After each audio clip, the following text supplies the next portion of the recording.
and welcome to another edition of Harley Street Health. Today we're joined by a consultant colorectal surgeon, Wah Siew Tan, and she has her own clinic, Surgical Associates, on level 8 at Mount Elizabeth Medical Center. Good afternoon, Wah Siew. Good afternoon, Michael. How are you? I'm good. How are you?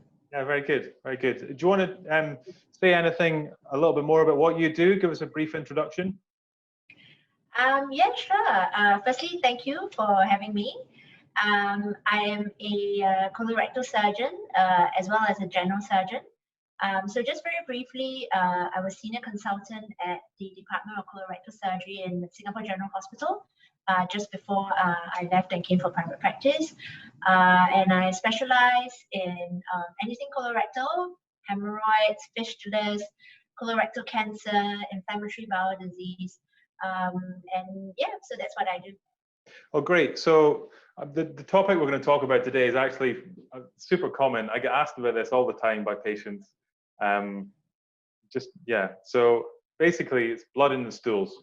And one of the common questions is, you know, I've got blood in the stools, what do I do? So imagine I'm a patient and I've got blood in, I've noticed there's blood in the toilet bowl. What should I do? So like you rightly said, it's a super common complaint. I think any one of us, probably if we are very honest with ourselves, have had this happen to us, you know, but most of us don't go running to see a colorectal surgeon, you know, the next minute. So I think that, I think a few things. I think if you are close to 50 or above 50, if you have blood in the stools at any point, I think, you know, we all know that as you grow older, there's a higher chance of getting colorectal cancer, and therefore if you have blood in the stools, that can be one of the symptoms. And I think if you're a bit older or if you've got a significant family history of colorectal cancer, you know, even if you've seen it once or twice in your stools, I think it is it's probably a good thing to go see a doctor who may then advise you that perhaps you need to go for a colonoscopy. On the other hand, you know, hemorrhoids are still one of the most common things that we all see, and probably is still the most common cause of bleeding in the stools. And therefore, you know, if you are young, you know, most people would just observe it for a few days, you know, before they think, okay, I don't think this looks very good. Or, you know, if there's a huge amount of blood, then of course, you know, most people have common sense and they realize that, okay, this is not right. And they'll probably go straight to see a doctor who will then assess you to decide whether you need any further tests or whether, you know, they feel like, oh, well, you're young, it's the first time, you can probably just get some hemorrhoidal medication and come back in a few weeks for a review. Right, okay, so basically then, so if I'm older with a family history of colon cancer or any other risk factors, then take it a bit more seriously. But if they're young and it's one episode, probably can ignore it if there's not much. But if it's persistent, then you should definitely get something looked at. So let's just say I had some blood in my stools, it was persistent, and I came along to see you. So what would you be looking for? What would you do in your clinic? Yeah, so just to add on to what I said earlier, other than those two things about age and, you know, and how persistent it was, I think the third thing that's quite important as well is that if you have any other associated symptoms, I mean, colorectal bleeding on its own, small amount is quite common, but if you have associated loss of weight, loss of appetite, you know, significant change in bowel habits, those are when, you know, alarm bells start ringing for most of us, and we get a little bit more concerned that it's something more than just hemorrhoids, you know. And so if you did have colorectal bleeding and decided to come to see me, then, you know, I mean, other than taking a history like what we've gone through, I think, you know, and risk assessing the patient really, you know, as we mentioned earlier, you know, a quick examination to check whether the patient really had, you know, very swollen sort of hemorrhoids that could, you know, could be the cause of the bleeding. Not infrequently, we sometimes see, you know, even when we examine the patient, just by, you know, examination, there is some contact bleeding from the hemorrhoids, you know, and that may then, you know, tell us that, oh, that could be it. But other than hemorrhoids, actually, there are a lot of other conditions that could cause colorectal bleeding. And frequently the patients come along and say, oh, I've got hemorrhoids, you know. I say, oh, why do you think you've got hemorrhoids? I say, oh, well, because I'm bleeding, so therefore, you know, it must be hemorrhoids, right? But I just thought I'll come and see you and check it out. And not infrequently, we do find other conditions, like an anal fissure, which is essentially, just a tear in the anoderm of the anus, usually due to excessive straining or constipation, or even an anal fistula, which is actually due to an infection in the perianal area.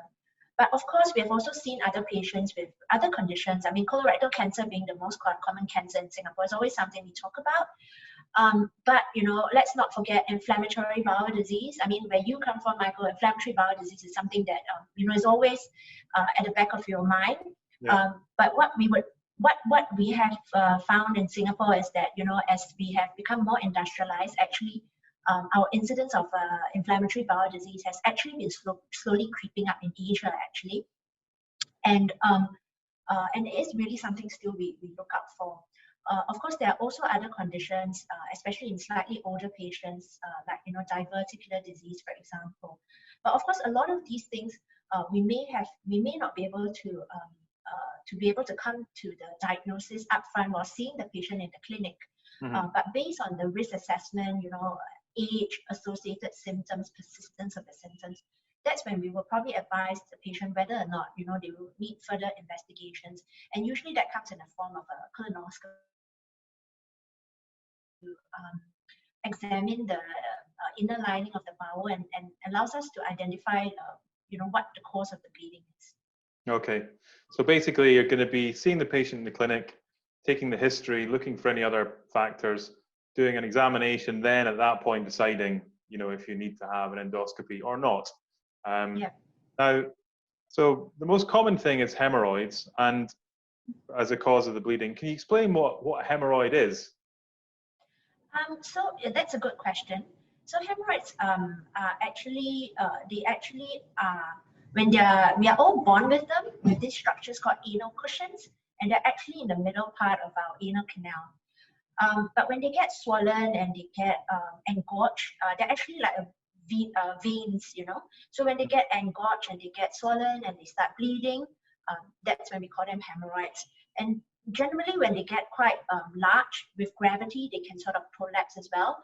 And so that's why, other than bleeding, not infrequently, we do see patients with hemorrhoidal prolapse, meaning that even some patients, it happens generally when they try and move their bowels, or when it gets pretty bad. It also happens, when sometimes even when they're walking, for example. So that's usually when it's quite, that's when they usually turn up, because it affects their quality. Start bleeding.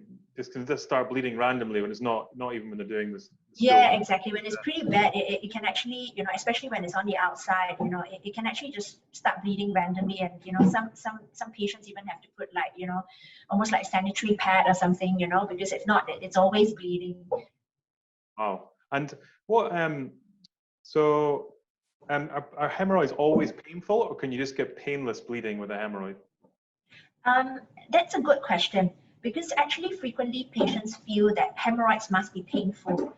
But actually the truth of the matter is that most of the time when hemorrhoids bleed, unless there is a thrombosis, which is actually like when you get a blood clot in the hemorrhoid, most of the time, unless you have a blood clot in the hemorrhoid, bleeding is actually painless. Okay. So, so it does not mean that if there is blood in the stools and there's no pain, it means that, it's not hemorrhoidal bleeding. And if let's just say I've had a little hemorrhoidal bleed, what do you do? I mean, do you use some kind of gels or treatments, or is there some other treatments or surgical treatments that you do for it? Yeah, so there's multifold. So the first thing generally is we obviously give medications. So the one medication that has been shown to have some benefit is actually an oral medication, which a lot of us use called Teflon. Quickly, yeah, that's right. So it's been shown. I've seen that prescribed loads, and I was always wondering what. Yeah. I mean, evidence. the thing. There is some evidence that it actually works, but of course the efficacy is like probably in the region of 40 to 50%. Right. It does not work as well for hemorrhoids that are really, really large. So normally it works. It works a little bit better for hemorrhoids that are not that large, but they are bleeding, for example. And generally we would give it for at least a sort of a 2-week duration, because it takes time for it to work. The other thing that frequently is prescribed is sort of topical, treatments, including ointments or gels or even suppositories. So suppositories are little medication bullets that are inserted into the anus. Despite the fact that all these are frequently prescribed, even by GPs, by colorectal surgeons, actually the evidence that these work are actually not very strong actually. So it's given because I think they do give some symptom relief to the patients frequently. And of course, other than giving all this, most of the time hemorrhoidal development and bleeding is actually related to actually poor bowel habits.